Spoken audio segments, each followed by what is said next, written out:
غسان المولدي من الشرطة، وكذلك لدينا محترف آخر مع فريق الشرطة اللي هو الجزائري إسلام خليل. هنا التحضير، ديالة محاولة مستمرة وصافرة وخطأ لمروان بالكمال.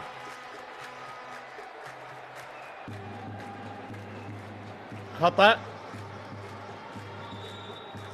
لقطة الماضية لفريق ديالة. فريق المتقدم لا يزال بهدف مقابل لا شيء. بداية المباراة، بداية اللقاء.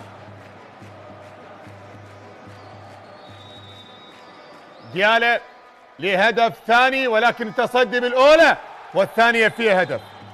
فارس بن محي هذه المرة التونسي الآخر يظهر لنا ويسجل لفريق ديالة الهدف الثاني. هدفين مقابل لا شيء. هنا التحضير لفريق الشرطة، صافرة وخطأ. خطأ إذن.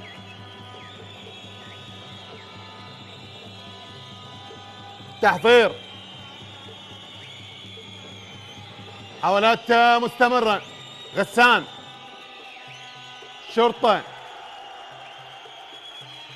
تبقى المحاولة والتصويب ولكنها مرت إلى الخارج. مرت إلى الخارج. ديالة الآن ارتداد سريع، محاولة مستمرة، ولدينا خطأ لفريق ديالة. تحضير من جديد، ارسال للكرة بشكل جميل جدا في اللقطة الماضية، وبالتالي لدينا صافرة وخطأ. صافرة وخطأ. على التنفيذ حسين علي حمزة. شرطة، تصويبة وهدف أول. هدف أول لمصلحة الشرطة. هدفين مقابل هدف واحد الآن. تحضير من جديد. خطأ أحمد حسن. ارتداد سريع، محاولة مستمرة. أحمد يحاول تصويبه، وحكم المباراة صافرة والخطأ. علي عدنان لغسان. شرطة والمحاولات المستمرة من أجل إدراك التعادل.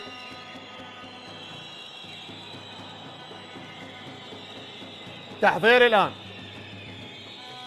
علي عدنان، هجوم، محاولة للتصويب. صافرة والخطأ من جديد. تبقى المحاولة. صافرة وخطأ.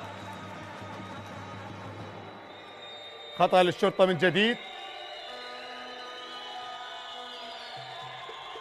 محاولة مستمرة جهة اليسار، وهدف ثاني. هدف ثاني، هدف التعادل لفريق الشرطة، بينما ديالة المحاولة مستمرة. الصافرة والخطأ. صافرة ولدينا خطأ.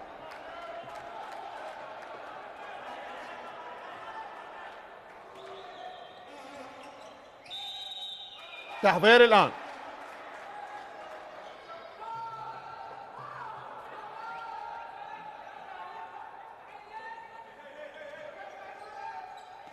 مروان بالكمال.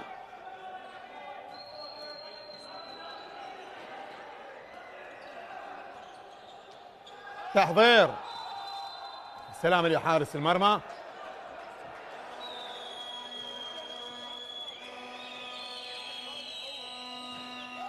هنا التحضير من جديد. حارس المرمى يتصدى هذه المرة. منير قاسم حارس مرمى فريق ديالة. تعادل بهدفين مقابل هدفين لغاية الآن.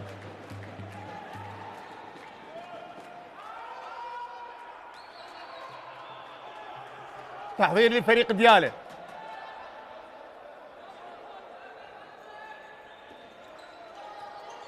مرة أخرى، محاولة مستمرة. صافرة وخطأ.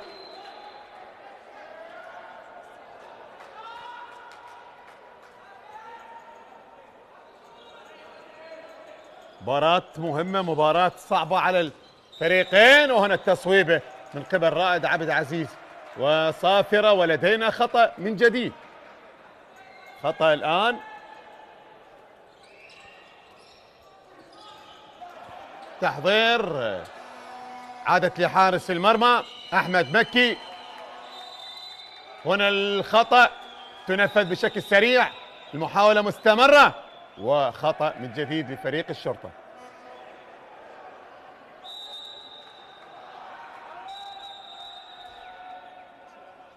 بطاقة صفراء.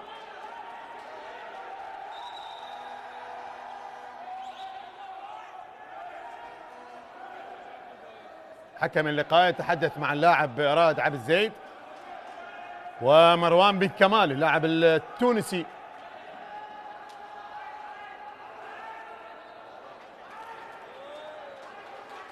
فريق الشرطة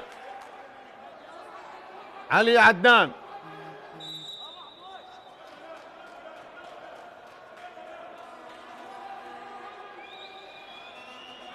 تحضير الشرطة،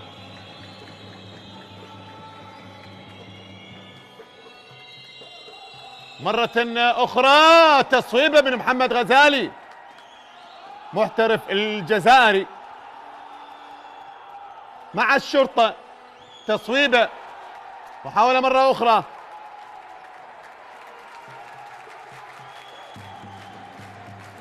هنا التحضير، طلاقة سريعة وصافرة وخطأ. طلاقة سريعة وصافرة، ولدينا خطأ لمصلحة فريق ديالى. مروان يحاول توغل وخطأ من جديد. خطأ من جديد. حكم المباراة ديالى. محاولات مستمرة لإضافة هدف ثالث، والشرطة كذلك محاولات مستمرة لإضافة هدف ثالث. ننتظر ونتابع. تنفيذ عن طريق فارس بن محي. فارس بمواجهة حارس المرمى أحمد مكي، وهدف. هدف ثالث لديالى. 3 مقابل هدفين. 3 مقابل هدفين. علي عبد الرضا لغسان. علي عدنان. شرطة حاول للتعديل. خطأ الآن.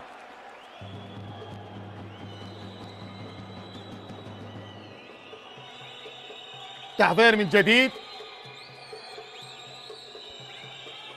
غسان. محاولة للشرطة من أجل إدراك التعادل. طالب بخطأ علي عدنان وصافرة وخطأ. صافرة ولدينا خطأ.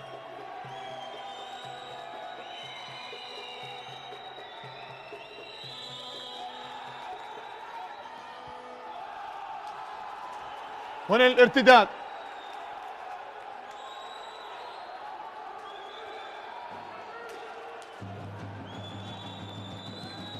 تحضير.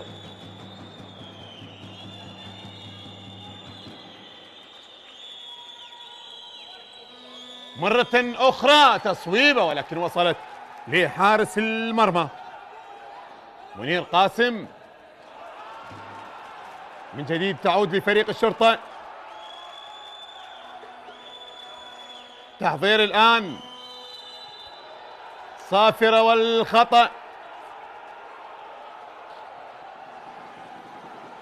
سريعا المباراة. هي هدف هنا وهدف هنا. حسين علي حمزة. غسان.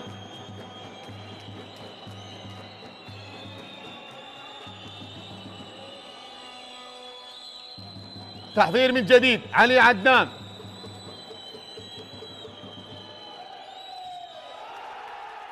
تصويبا للمرة الثانية وهدف هدف إذن،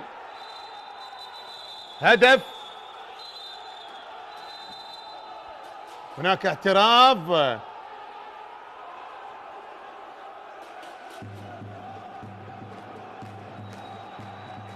مباراة فيها تفاعل كبير.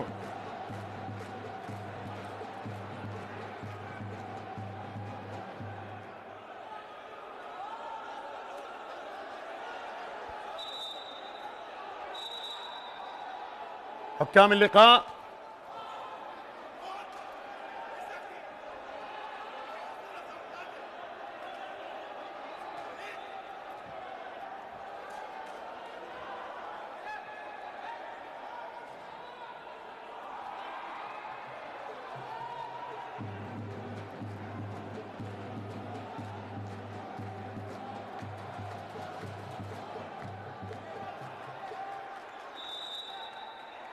يبقى تقدم فريق ديالى بثلاثة أهداف مقابل هدفين.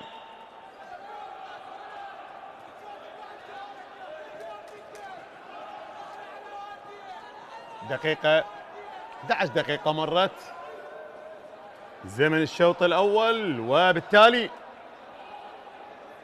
حكام الطاولة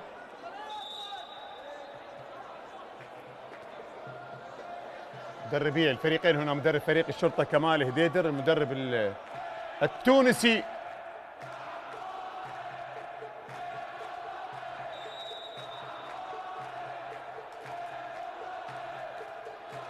تحضير الآن.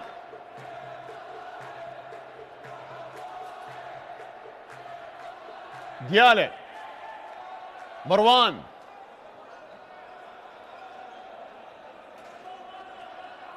بينه وبين رائد عبد الزيد، تحضير للتصويب، رائد يحاول، صافرة ولدينا خطأ، صافرة ولدينا خطأ لمصلحة فريق ديالى، ابعاد ربما لإسلام خليلي لاعب الجزائري.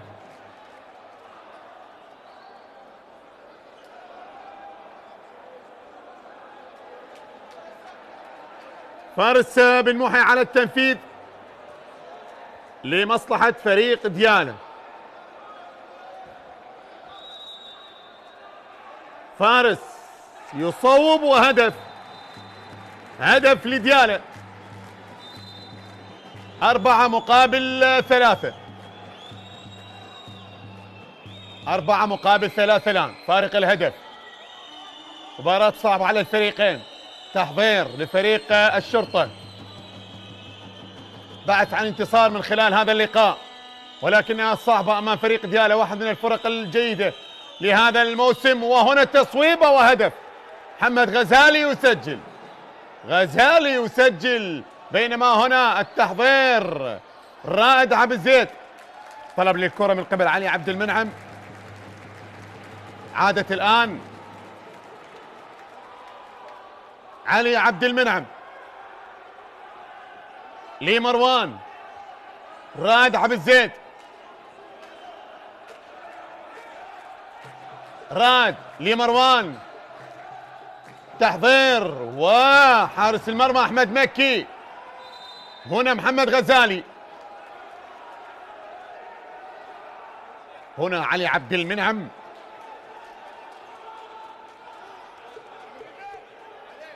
كان فيها خطأ لمصلحة فريق الشرطة. هنا التحضير،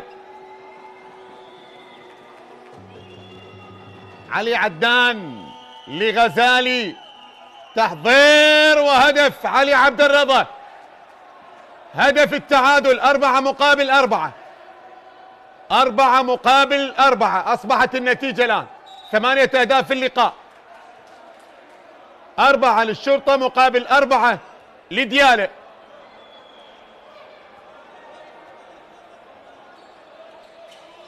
تحضير، تصويب من مروان، علي عبد المنعم، ديالى والمحاولة مستمرة، تبقى الكرة وتبقى خطورة المحاولة. مروان يحاول إلى جهة اليسار والصافرة والخطأ،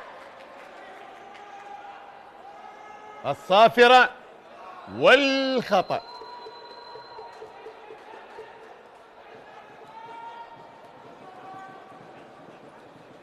تحضير من جديد.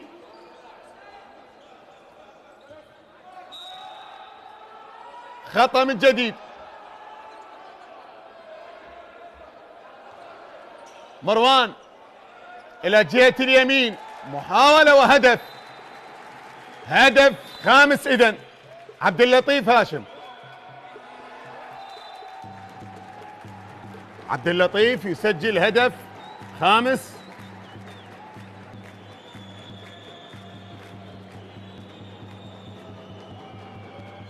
محاولة مستمرة.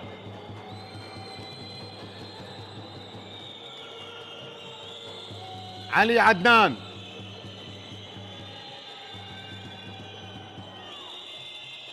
تحضير وتصويبه، ولكن القائم يتدخل أمام إسلام خليل.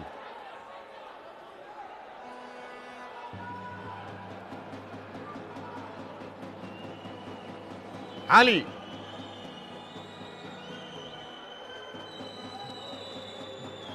تحضير الآن. شرطة، محاولة مستمرة. تبقى المحاولة. إسلام خليل. صافرة وخطأ. خطأ للشرطة. تحضير الآن. وهنا المحاولة جيدة كانت. صافرة وخطأ.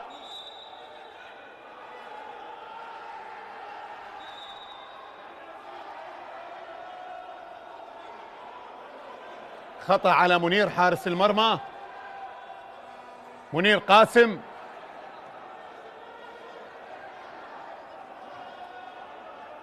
حكام اللقاء ماذا لدينا من قرار؟ هل فيها خطأ لمصلحة فريق الشرطة؟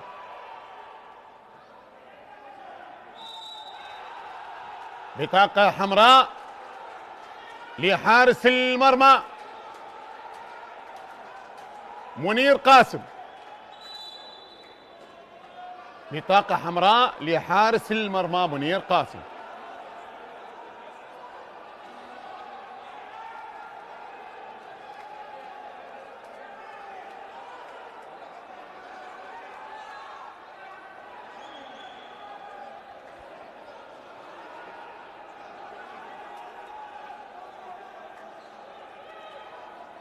يطرد.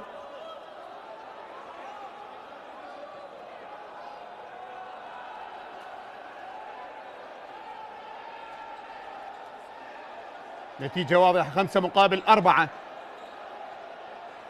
تقدم لفريق ديالى.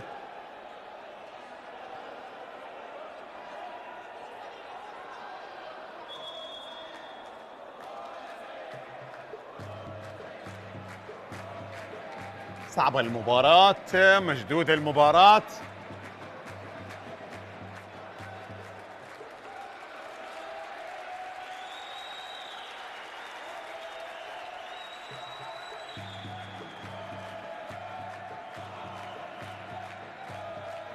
من سيشارك الآن؟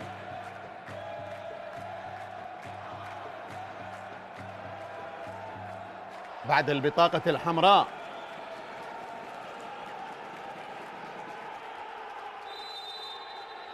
التي تشهر لحارس المرمى منير قاسم.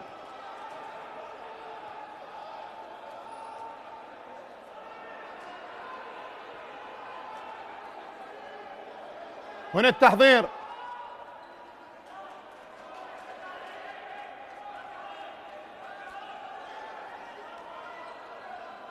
لفريق ديالى. صافرة وخطأ.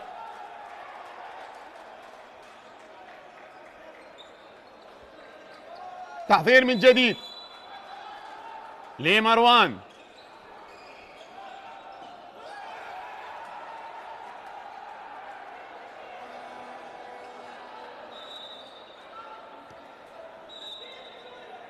جهة البعيدة، والمحاولة الآن تعود لفريق الشرطة. فارق الهدف. تحضير عن طريق اسلام خليل. علي عدنان، تحضير وهدف التعادل. هدف التعادل عن طريق محمد غزالي. محمد غزالي يسجل هدف التعادل لمصلحة الشرطة.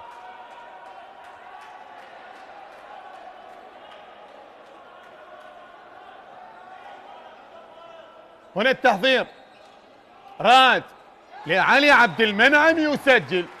علي عبد المنعم يسجل هدف، بينما هنا الكرة مرت إلى الخارج.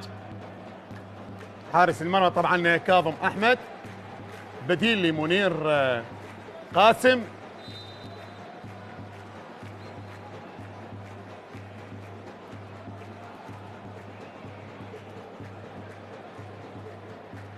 تحضير الآن ديانا علي عبد المنعم.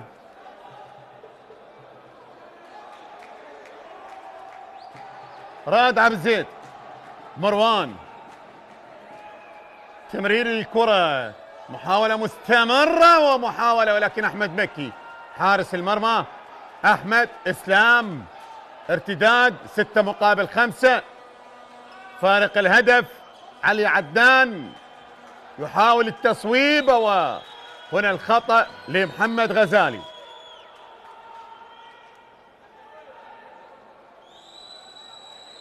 خطأ إسلام. شرطة حاول محمد غزالي. حكم المباراة يوقف المباراة.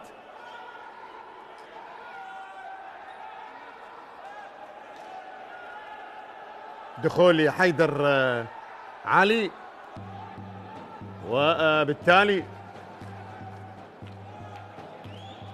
فريق ديالا بال16 انتصار وفريق الشرطة بال19 انتصار، ولكن كلاهما ب3 خسار.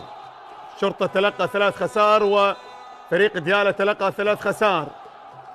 ديالا ب3 تعادلات وفريق الشرطة لم يتعادل من خلال هذا الموسم. بينما هنا التحضير لمصلحة الشرطة، المحاولة لمحمد غزالي، التصويب ولكن القائم الأيمن. تبقى الكرة وتبقى خطورة الكرة. علي عبد المنعم، الكرة الماضية مرت، تبقى الكرة وتبقى المحاولة. إسلام خليل لمحمد غزالي، والكرة إلى الخارج. خطأ محمد غزالي. شرطة حسين علي حمزة،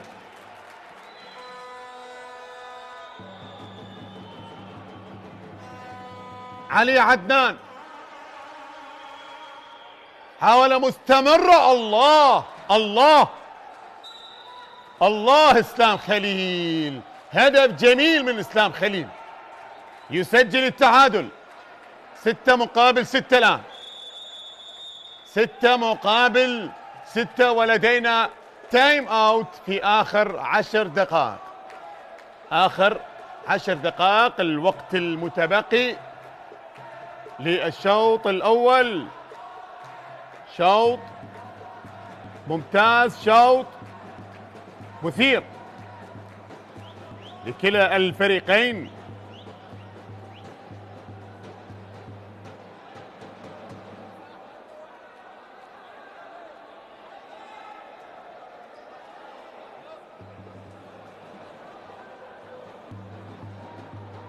هنا الوقت وهنا النتيجة واضحة.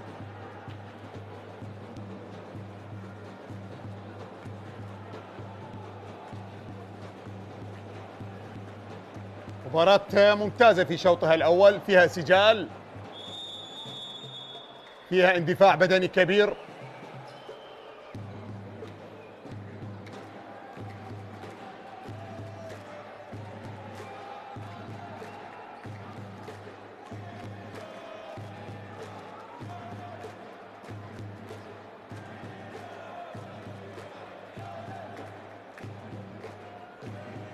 ننتظر الوقت المتبقي.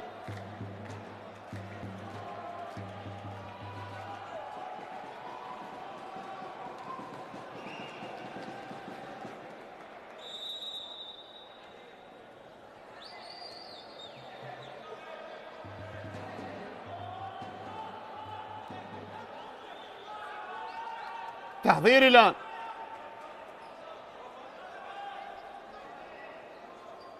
ديالة حاول مستمرة، حاول للتصويب. علي عبد المنعم يحاول، وبالتالي تبقى لمصلحة ديالة للوصول لهدف سابع. ولدينا صافرة وخطأ. خطأ إذن.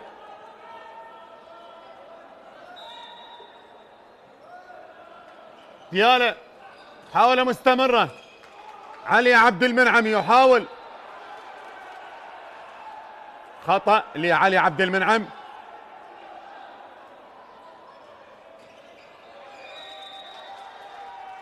علي طارق. خطأ لعلي طارق. رائد عبد الزيد التصويب، ولكن أحمد بكي حارس المرمى. تصدي ممتاز.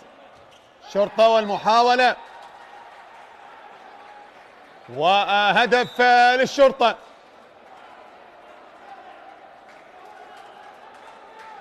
سبعة مقابل 6. هذه المرة الأولى التي يتقدم فيها فريق الشرطة على حساب فريق ديالة من خلال هذا الشوط. هذه المرة الأولى التي يتقدم فيها الشرطة على ديالة.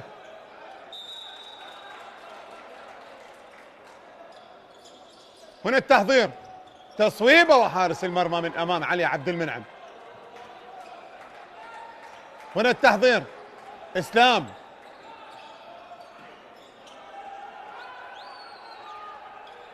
علي عدنان.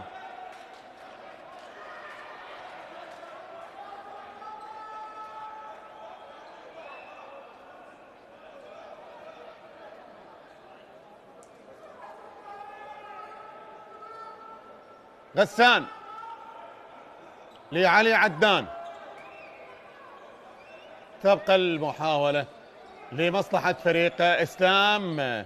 خليل يحاول الشرطة والتصويب، ولكن علي طارق، والكرة فيها صافرة وفيها خطأ لمصلحة فريق الشرطة. إذن كرة فيها صافرة وفيها خطأ.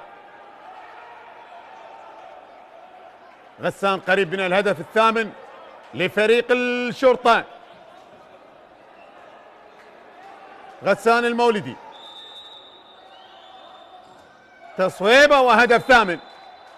الهدف الثامن لمصلحة الشرطة.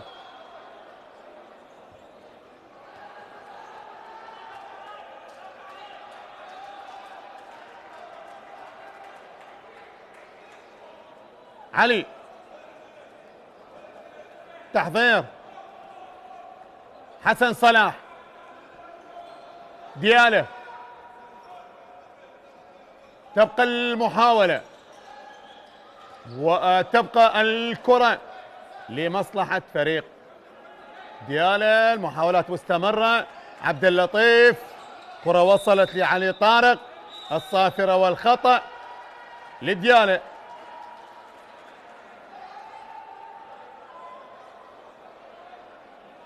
صافرة وخطأ.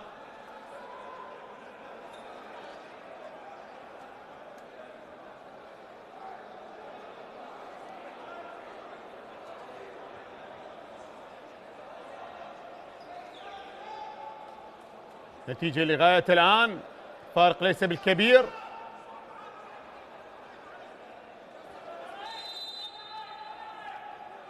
حاولة مستمرة حسن صلاح. راد. ديالة. المحاولة مستمرة. تبقى الكرة والتصويبة وخطأ لرائد عبد الزيد. خطأ إبعاد للاعب غسان المولدي، لاعب التونسي.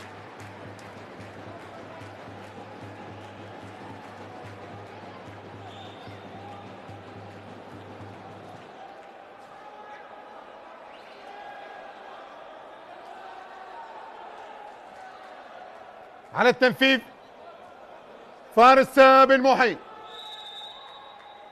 تصويبه وهدف. هدف لمصلحة فريق ديالى. 8 مقابل 7 الآن، 8 للشرطة مقابل 7 لفريق ديالى. أصبح الفارق هدف واحد. الفارق هدف واحد أصبح الآن.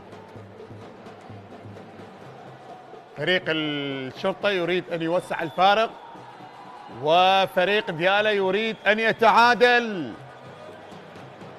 في شوط مثير ما بين الفريقين. تحضير شرطة، محاولة مستمرة. علي عدان، خطأ للشرطة. علي حسين، علي حمزة، خطأ إذن حسين.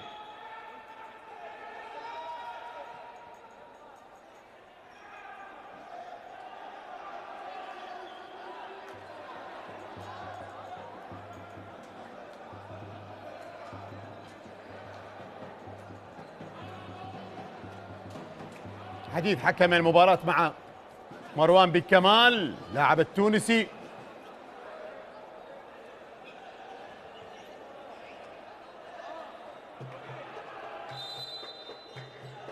كرة تنفذ لمصلحة فريق الشرطة. علي عدان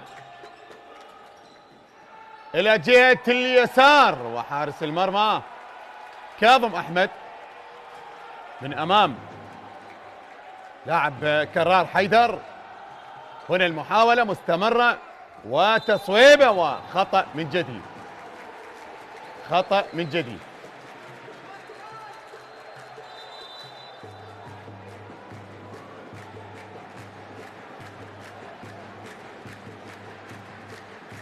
دخول للحارس مهدي أيمن، وأمام فارس بن محي. هل يتعادل ديالى من خلال هذه الكرة؟ يتعادل ديالى. يتعادل ديالى. 8 مقابل 8 في آخر 5 دقائق. 8 مقابل 8.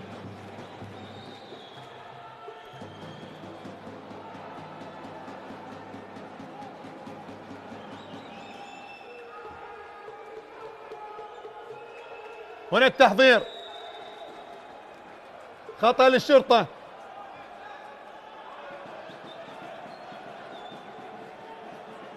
توجيهات المدرب حيدر غازي.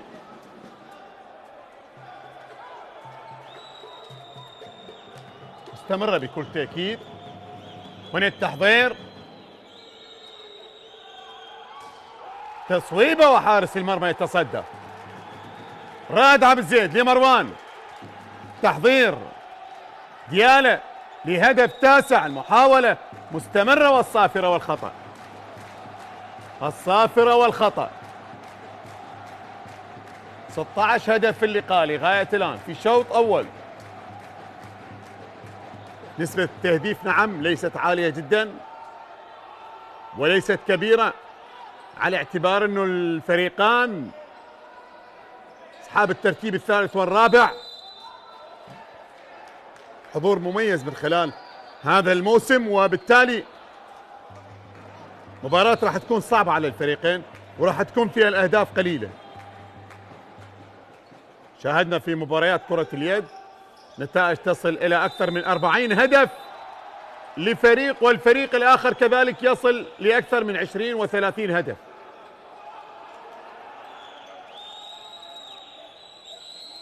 هنا التحضير وهدف للشرطة، هدف التعادل. 9 مقابل 9 الآن، أو 9 مقابل 8. نعم 9 مقابل 8. فارق هدف لمصلحة فريق الشرطة. ديالى 8. علي، تحضير ديالى، نجل التعادل وفرصة التعادل. حارس المرمى أحمد مكي وصافرة، ولدينا خطأ. خطأ هنا. حيدر علي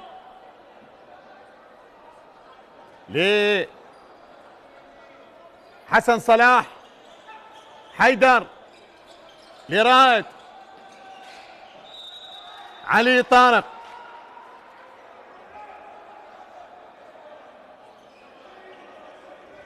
تحضير لديالي، حاولة مستمرة. صافرة ولدينا خطأ. تصويبة والقائم. قائم يتدخل. علي عدنان يحاول لمصلحة الشرطة. لدينا صافرة.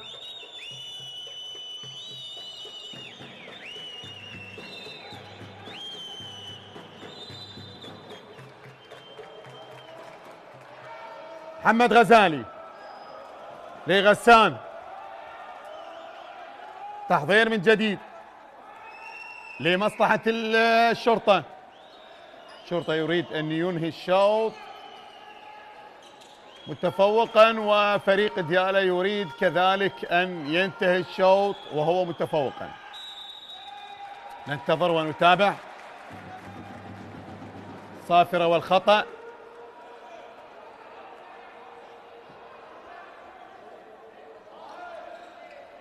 شرطة المحاولة مستمرة. غسان المولدي. خطأ من جديد. حسين علي حمزة.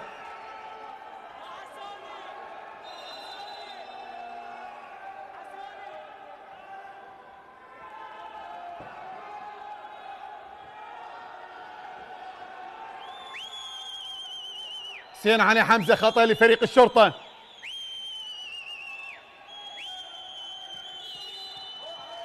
محاولة عن طريق علي عدنان لغسان. خطأ من جديد. شوط كثر فيه الأخطاء والصافرة.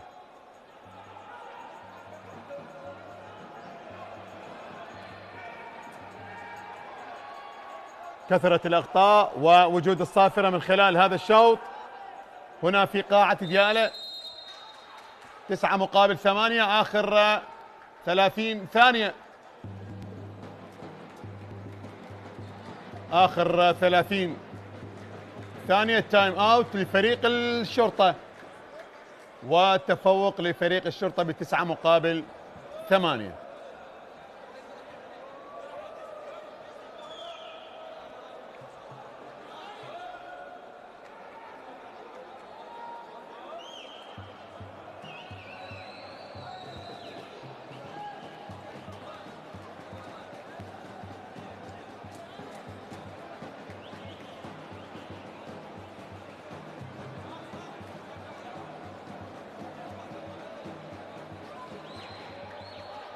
بكل تأكيد الشوط الثاني سيكون صعب على الفريقين، سيكون أقوى وسيكون فيه استجال ما بين الفريقين حاضرة على ما أعتقد، على اعتبار أن كل فريق يبحث عن نقاط هذا اللقاء وتقارب النقاط ما بين الفريقين. هناك 6 نقاط الفارق، على اعتبار أن الشرطة ب57 نقطة وديالى ب51 نقطة. ديالى يريد أن يقترب، وفارق الترتيب مركز 1 شرطة ثالث وديالى رابع.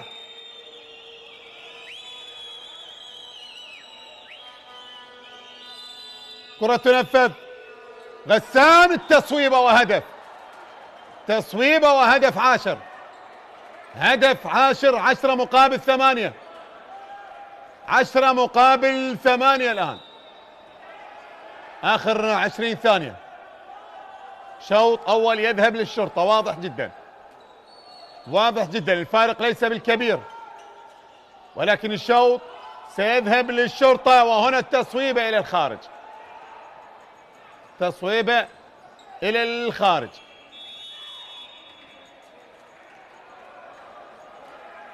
أحمد مكي. إذن هنا الصافرة تنهي أحداث الشوط الأول بتقدم فريق الشرطة ب10 أهداف مقابل 8. استراحة قصيرة على أمل العودة إن شاء الله مع بداية الشوط الثاني. إلى ذلك الحين إلى اللقاء.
مرة أخرى عودة للشوط الثاني من لقاء ديالى والشرطة ضمن لقاءات الدور العاشر المرحلة الثانية لدور النخبة لكرة اليد العراقي لموسم 2024-2025.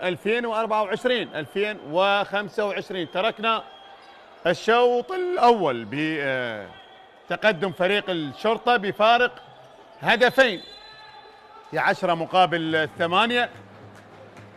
هنا بداية الشوط الثاني، ديالى على اليمين والشرطة على اليسار. الشوط الثاني سننتظر من خلاله هل سيعود فريق ديالى. بداية الشوط الأول كانت لفريق ديالى، بعد ذلك ختام الشوط الأول يذهب لفريق الشرطة. هنا مع بداية الشوط الثاني يتقدم الشرطة بهدف عن طريق علي عدنان. يسجل الشرطة هدف مع بداية الشوط الثاني.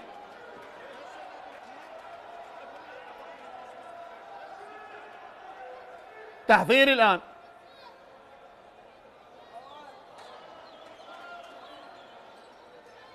ديالى محاولة مستمرة، تصويب وهدف. هدف إذن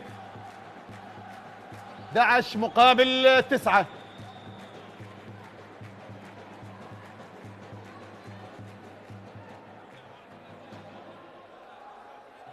مقابل 9 يبقى فارق الهدفين. الشوط الثاني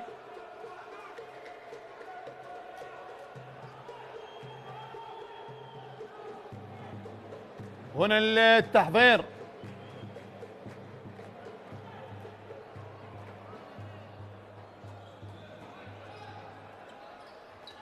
شرطة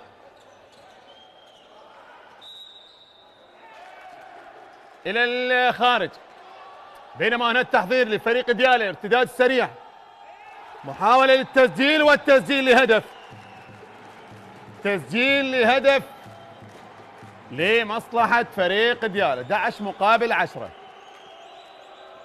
11 مقابل 10 الآن.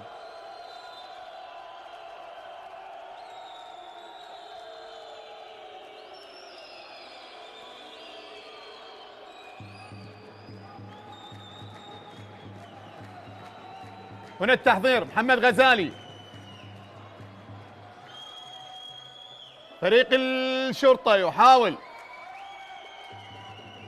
تبقى لمصلحة الشرطة والمحاولة مستمرة.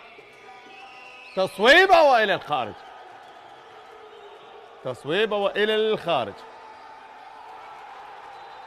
هنا بكل سهولة ولقطة كانت جميلة يسجل ديالى هدف التعادل، هدف التعادل.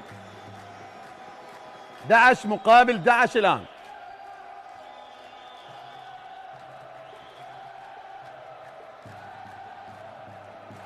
مقابل 11. بداية جيدة لفريق ديالى من خلال الشوط الثاني، يصل لهدف التعادل.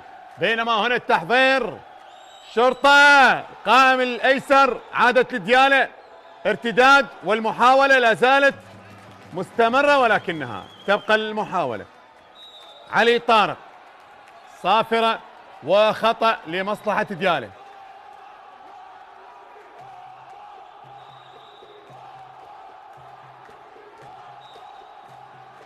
تحضير الآن،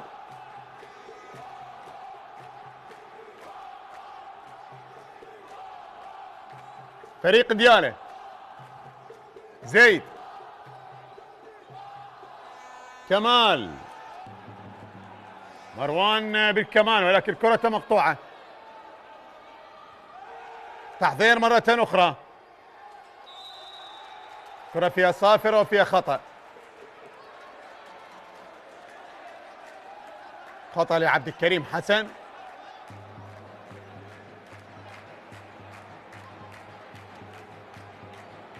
تحضير من جديد، محاولة مستمرة.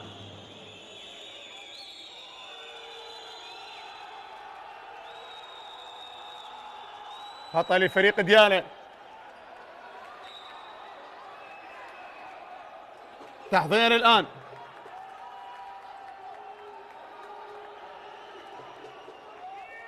تصويبة من مروان وهدف. الهدف الثاني عشر لفريق ديالى، يتفوق الآن، يتفوق ب 12 مقابل 11. شوط ثاني مثالي، شوط ثاني مثالي لفريق ديالى. البداية قوية من خلال الشوط الثاني ليتفوق ويتقدم، ويصبح الفارق بعد ما تعادل الآن إلى هدف، يتقدم ب 12 هدف مقابل 11 بعد ما كان في الشوط الأول خاسرا بفارق هدفين ب10 مقابل 8. يأتي الشوط الثاني ويأتي السجال من خلال الشوط الثاني، وتأتي الأهداف، ومن ثم التفوق الآن ب 12 هدف مقابل 11. تايم أوت لفريق الشرطة ليرتب أوراقه، ليعيد النظر السيد كمال هديدر المدرب التونسي لفريق الشرطة، ومعاودة فريق الشرطة للمرة الثانية هل ستكون حاضرة أم يبقى التفوق لفريق ديالى. تحضير الآن عبد الكريم حسن مرة أخرى.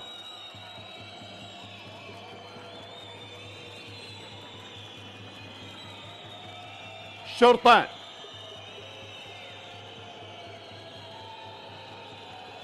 تبقى المحاولة والتصويبة وهدف التعادل. هدف التعادل إسلام خليل، إسلام خليل.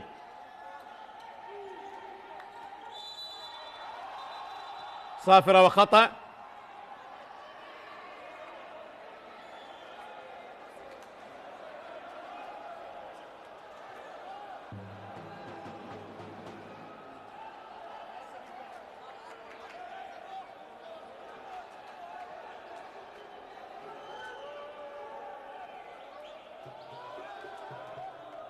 خطأ لفريق ديالى.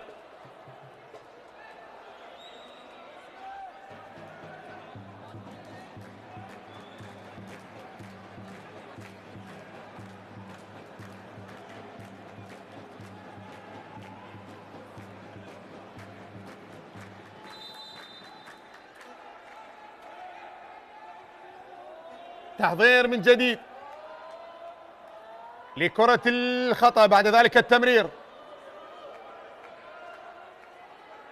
مروان، زيد، علي طارق، تصويبه وهدف.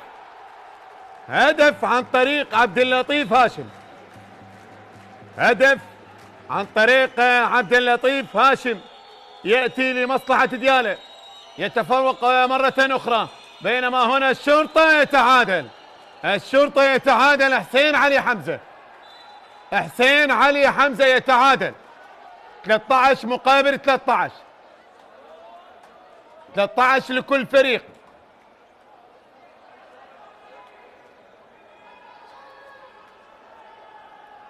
علي عبد المنعم، تحضير لمروان، علي طارق لراد عبد الزيد، راد، علي طارق لراد ديالى، محاولة. الله الله الله على الهدف الجميل عن طريق حيدر علي، بذكاء كبير، بحرفنة، بلقطة جميلة سجل من خلالها ديالى ليتقدم مرة أخرى ل 14 مقابل 13 الآن. هنا التحضير من أجل التعادل، الفرصة والصافرة والخطأ لمصلحة الشرطة. خطأ الآن، كرة تنفذ، حاولة مستمرة التصويبة والتعادل، التصويبة والتعادل. هدف هنا وهدف هناك،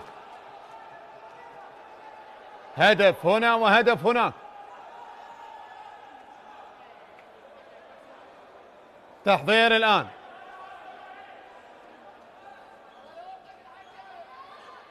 راد، مروان، علي طارق، راد عبد الزيد، صافرة، والخطأ لمصلحة ديالى. خطأ لعبد اللطيف، خطأ لديالى. 7 أمتار. فارس بن محي التونسي على التنفيذ،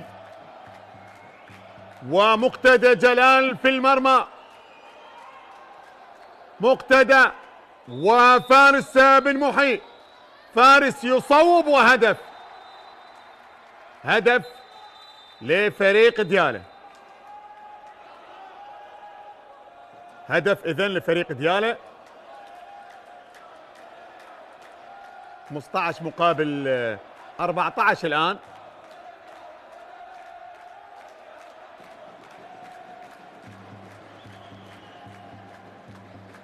هذه النتيجة. 21 دقيقة الوقت المتبقي على نهاية اللقاء. 9 دقائق تقريبا انقضت من زمن الشوط الثاني.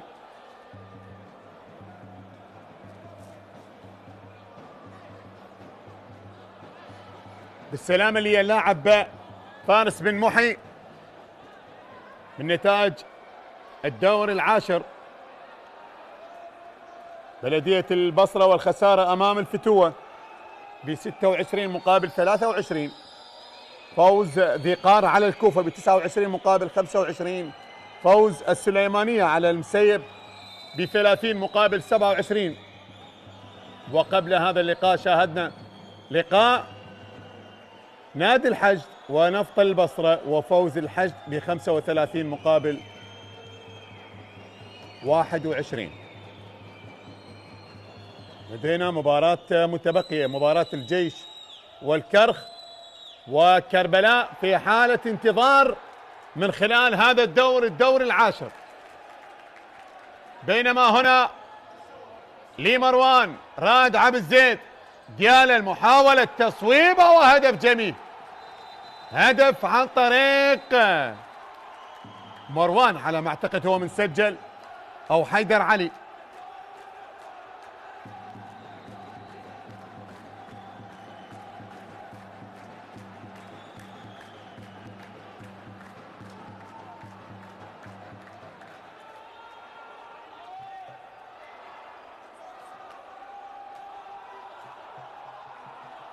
بالسلامة للاعب فريق ديالى. شوط ثاني أكثر إثارة من الشوط الأول. فارق الهدفين لمصلحة ديالى.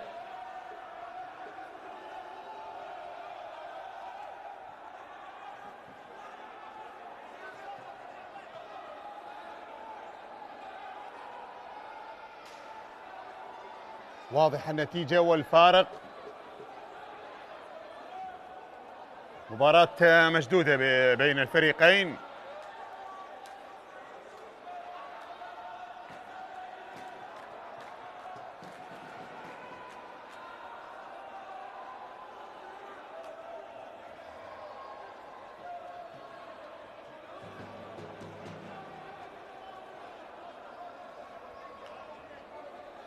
السلام لي اللاعب التونسي مروان بن كمال اللي سجل الهدف السادس عشر.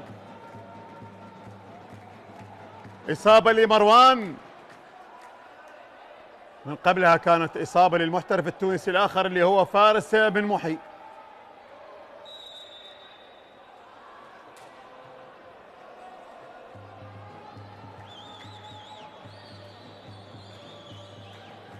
تحضير عن طريق محمد غزالي.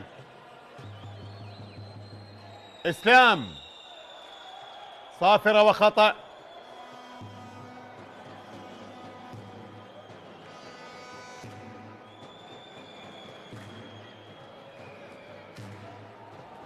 كرة تنفذ. حسين علي حمزة، علي عدنان، شرطة، محاولة مستمرة لتقليص الفارق. تبقى الكرة حسين علي حمزة، تصويبة، تبقى المحاولة مستمرة إلى الخارج، إلى الخارج. إذن كرة الماضية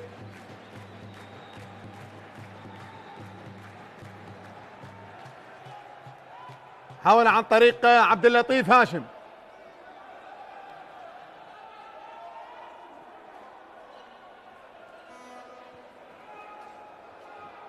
هنا التحضير، محاولة مستمرة،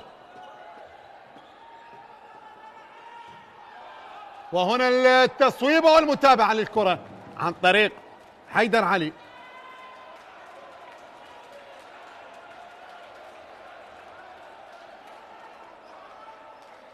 تحضير من جديد،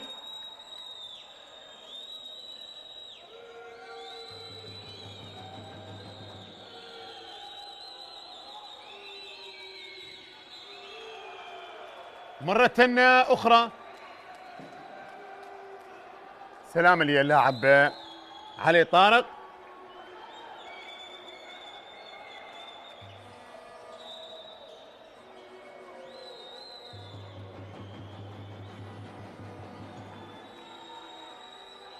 اسلام، فرصة وهدف، هدف حسين علي حمزة يسجل لمصلحة الشرطة، يقلص الفارق، يقلص الفارق.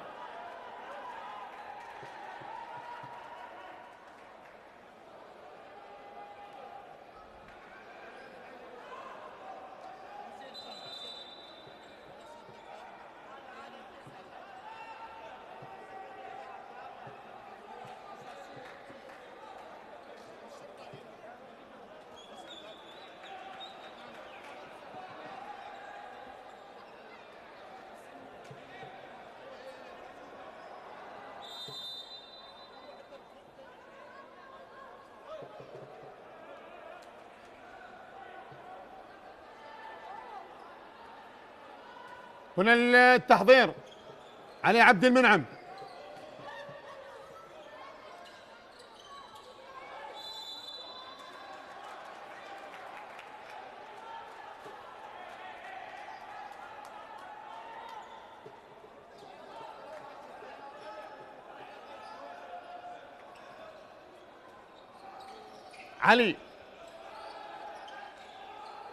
علي عبد المنعم، وهدف لدياله، هدف لدياله. صافرة وخطأ من جديد،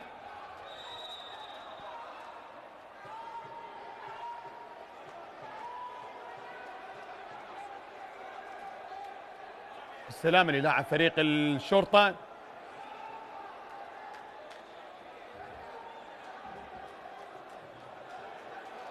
مباراة فيها شد وفيها إصابات، فيها التحامات.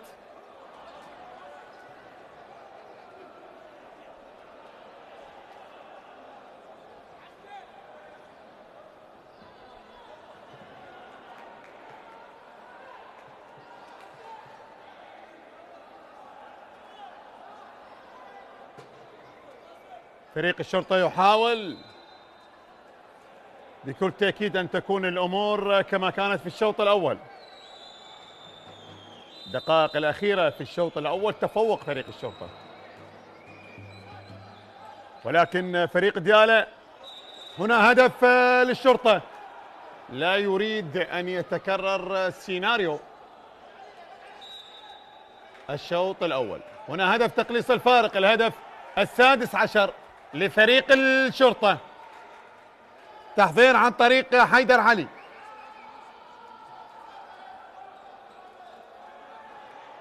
علي طارق،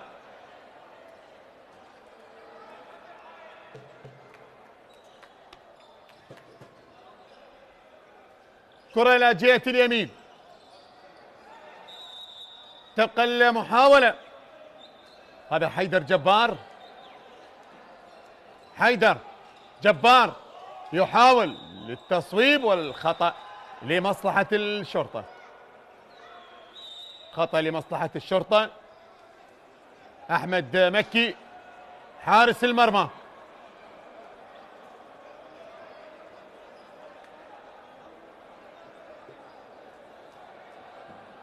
فارق الهدف فريق الشرطة قادم من فوز على السليمانية ب35 مقابل 27، بينما ديالا قادم من تعادل أمام الجيش ب27 هدف مقابل 27. 7 أمتار التصويب عن طريق غسان، يتعادل الشرطة، هدف التعادل لمصلحة الشرطة الآن 17 مقابل 17 في آخر ربع ساعة، في آخر 15 دقيقة متبقية من زمن الشوط الثاني والمباراة. مروان وصلت لحارس المرمى، تمرير بعد ذلك. من يتقدم الآن؟ من يتفوق على حساب الآخر؟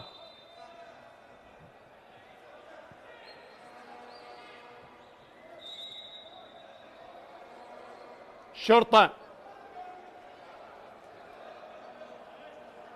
أكبر النتائج التي كانت في الدور التاسع الدور الماضي وصلت إلى 39 هدف، وال39 هدف سجلت في مباراتين، مباراة الكوفة وبلدية البصرة عندما حقق الكوفة ب39 مقابل 32، والحشد عندما حقق الانتصار على ذي قار ب39 مقابل 25.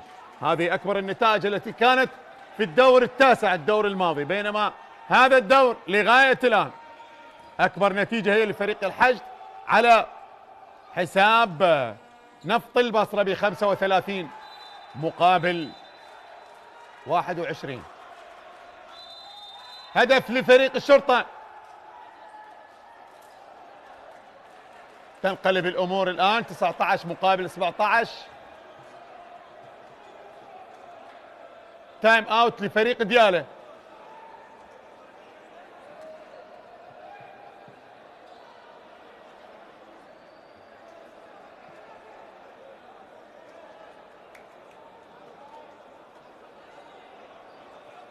فارق هدفين، 19 للشرطة مقابل 17 لفريق دياله. كل يعلم بأنه دياله حصل على لقب دوري موسم 98-99 بقيادة المدرب سعدون عبد الرضا، بينما الشرطة 7 ألقاب، جميع الألقاب بقيادة المدرب ظافر صاحب.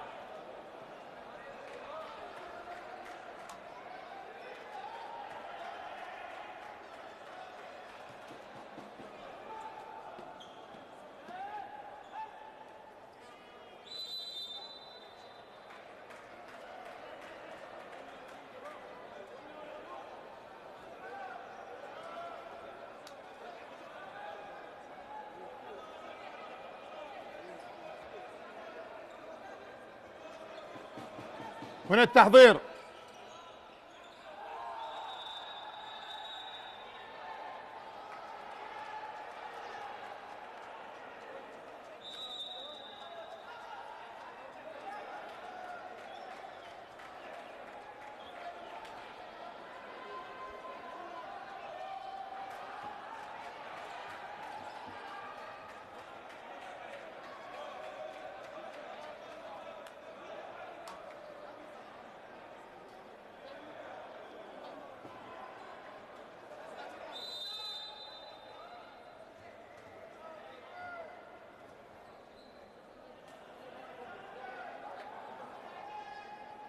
تحضير الآن.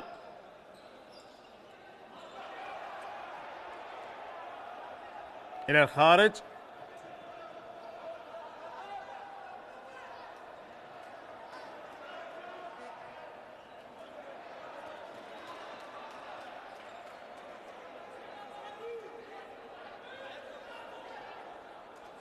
حول لمصلحة فريق الشرطة.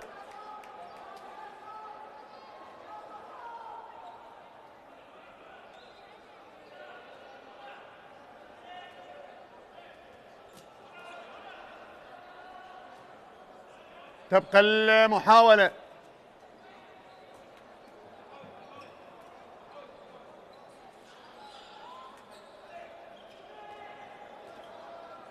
هجوم للشرطة، التحضير، محاولة للتصويب، صافرة وخطأ لغسان.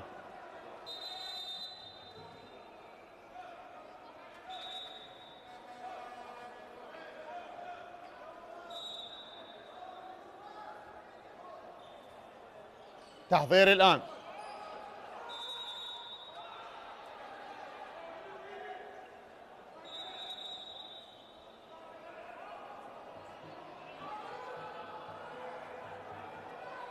خطأ من جديد.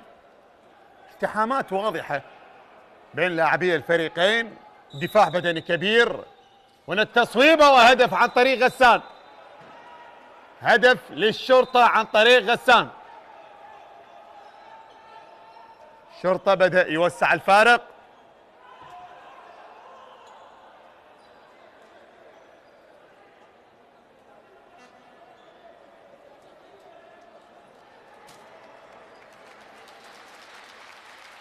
تحضير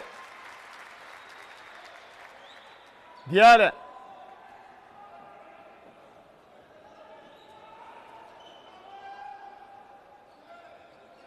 هنا علي طارق، تصويبه والى الخارج. راد عبد الزيد الى الخارج.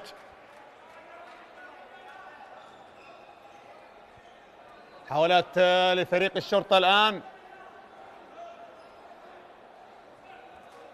علي عدنان، إسلام، ليه مرة أخرى.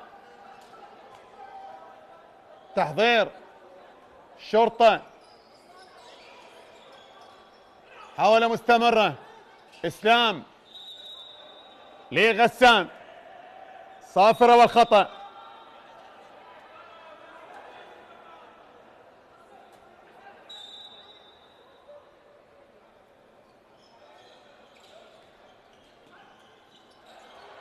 حاول وارتداد لمصلحة فريق دياله.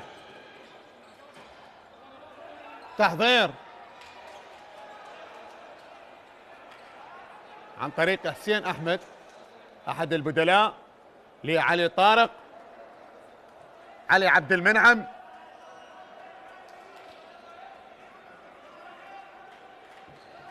محاولات مستمرة لفريق دياله من أجل العودة لتقليل الفارق وتقليص الفارق. بداية الشوط الثاني كانت لفريق دياله، الآن لفريق الشرطة، وهنا هدف لمصلحة دياله.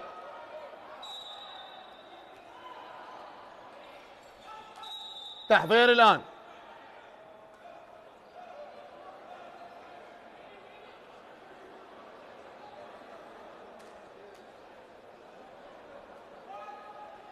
شرطة من جديد.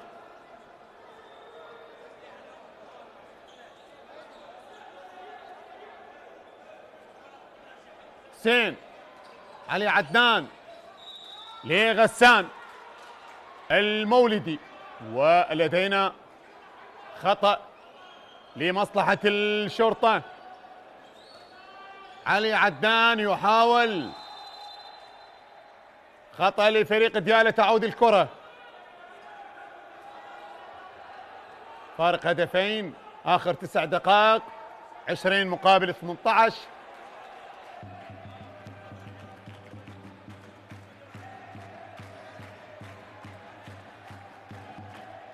هنا التحضير مصطفى بكري،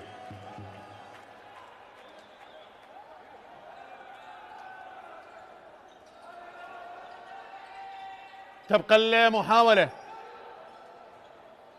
لمصلحة ديالة من أجل تقليص الفارق، الوصول للهدف 19، ولكن حارس المرمى أحمد مكي، وقبلها صافرة وخطأ.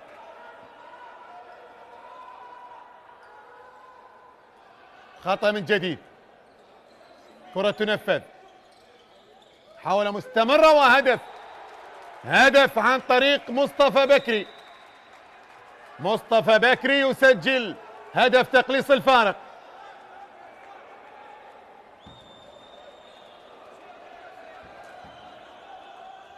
قبل هذه المباراة وقبل هذا اللقاء ديالا سجل 642 هدف واستقبلت شباكه 526 هدف في الجولات الماضية، في الأدوار الماضية قبل الوصول للدور العاشر من المرحلة الثانية. بينما الشرطة سجل 680 هدف واستقبلت شباكه 467 هدف.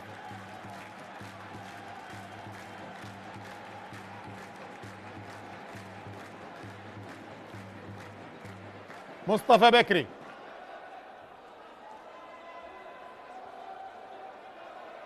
علي طارق، مصطفى إلى عبد اللطيف هاشم، علي طارق، تبقى المحاولة والتصويب للتعادل ولكن الفرصة ضاعت. أحمد مكي يتصدى حارس المرمى للكرة الماضية. إسلام، تحضير، شرطة، علي عدنان، تبقى المحاولة، صافرة ولدينا خطأ.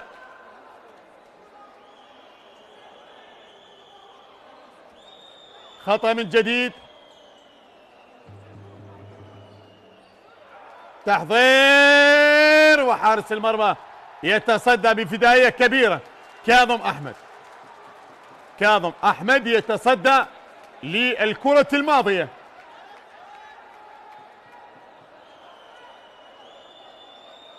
تحضير من جديد، إسلام إلى الخارج. حارس المرمى ما كان كاظم، كان إبراهيم وحيد حارس المرمى اللي تصدى وأنقذ مرماه من كرة محققة في اللقطة الماضية. كان إبراهيم وحيد حارس المرمى. هنا التحضير، صافرة وخطأ.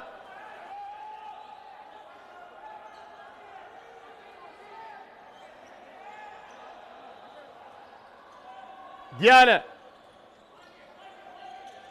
حاول والتصويبة ولكن حارس المرمى أحمد مكي إلى الخارج. تبقى المحاولة، الدقائق الخمسة الأخيرة، فارق الهدف.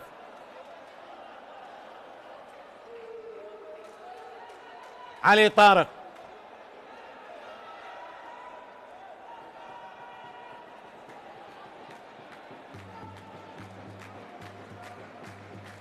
تحضير الآن، ديالا، محاولة مستمرة، دخول لعلي عبد المنعم، بينما هنا محاولة التعادل عن طريق علي طارق. سجل التعادل 20 مقابل 20. 20 مقابل 20. من يتقدم الآن؟ من يتفوق الآن؟ إسلام، تحضير، محمد غزالي، صافرة وخطأ لمصلحة الشرطة. إسلام، محمد غزالي، شرطة، حسين يحاول وهدف. هدف لحسين علي حمزة. 21 مقابل 20. مروان، وصلت لعلي طارق. مروان من جديد.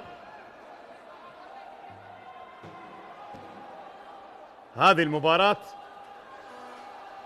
تعادل أو فوز لديالا بفارق هدف أو فوز للشرطة بفارق هدف، لا تتحمل أكثر من هذه النتيجة.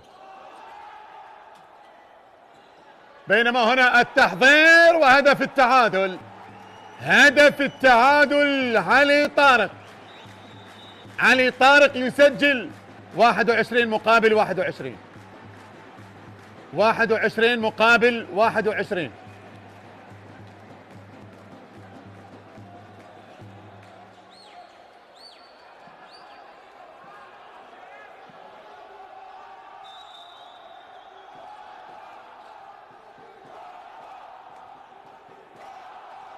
تحضير الآن.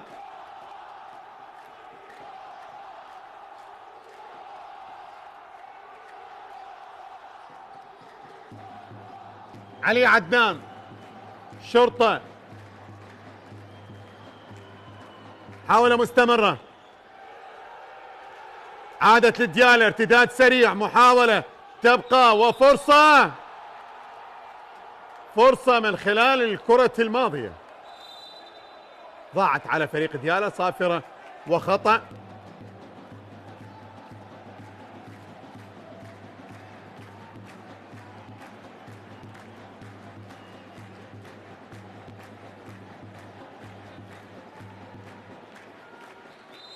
علي طارق تايم اوت لفريق ديالة، نتيجة تعادل 21 مقابل 21 في آخر دقيقتان ونصف الدقيقة.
علي عبد المنعم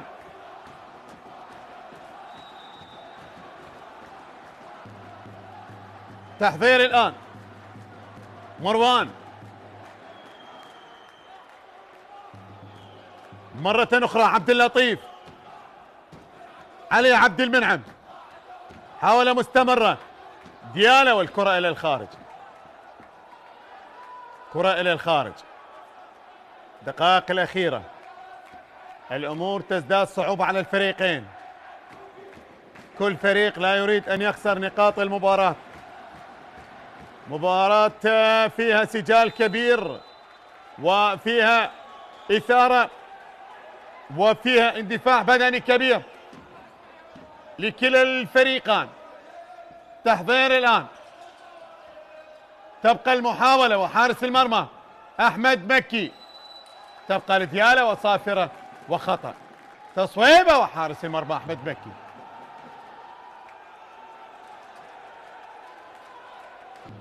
دقيقة ونصف الوقت المتبقي. من يسجل ويخطف نقاط المباراة؟ من يسجل ويخطف نقاط المباراة؟ المباراة مهمة، المباراة النقاط فيها بكل تأكيد، يعني إن كانت لديالة سيصل للنقطة رقم 54 أو الشرطة ليصل للنقطة رقم 60، وبالتالي فريق قريب من الفريق الآخر. ننتظر ونتابع الشرطة وتصدي لحارس المرمى، تصدي لإبراهيم محيط في اللحظات الأخيرة، الثواني الأخيرة، الثواني الأخيرة. كرة لديالة، 40 ثانية فقط، 40 ثانية فقط الوقت المتبقي. آخر الكرات، آخر الفرص، هل فيها هدف انتصار أو التعادل؟ فيها هدف انتصار أو التعادل. نبقى ننتظر ونتابع هذه الفرصة. هذه ديالة، هذه لديالة، وممكن مروان بتمريرة وأراد لمروان لعلي طارق يحاول. صافرة ولدينا خطأ. خطأ الآن. تلعب هذه الكرة وبعدها خلاص، تنفذ هذه الكرة وبعدها خلاص. ثواني وتأتي الصافرة. التعادل ب21 هدف لكل فريق. هل يفعلها ديالة أو يبقى الحال على ما هو عليه؟ التعادل من خلال هذا اللقاء المثير الذي جمع الفريقين. ديالة والشرطة. علي طارق يحاول، والصافرة، وكذلك خطأ مرة أخرى، خطأ مجددا.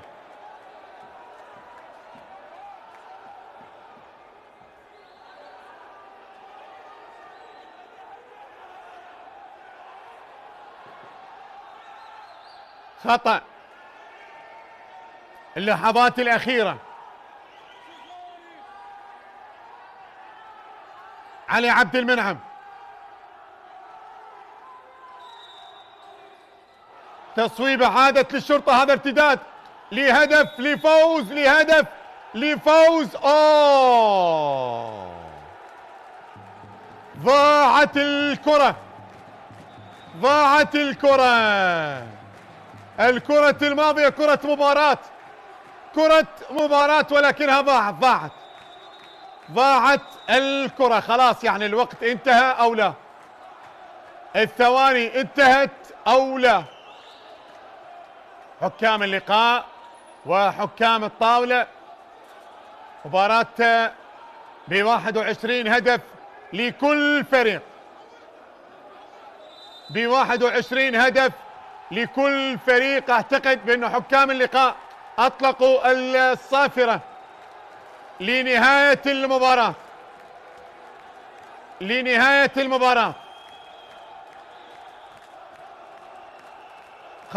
خلاص المباراة انتهت ب21 هدف لكل فريق. كانت الكرة الماضية الأخيرة بارتداد سريع لمصلحة فريق الشرطة، ولكن الوقت انتهى ليكون التعادل حاضرا من خلال هذا اللقاء ما بين ديالة والشرطة. حبايب ب21 هدف لكل فريق. كنت معكم معلقا للمباراة علي الشامري. السلام عليكم ورحمة الله وبركاته.